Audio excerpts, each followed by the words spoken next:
Okay, this is first look at my backyard.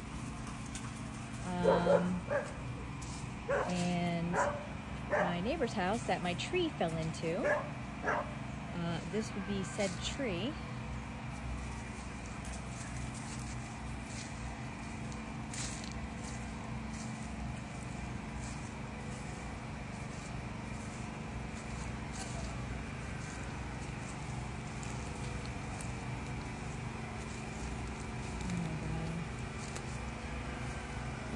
Completely wrecked my fence, which is probably the least of the worries.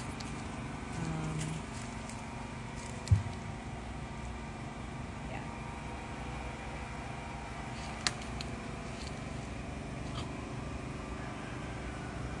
Oh, shit.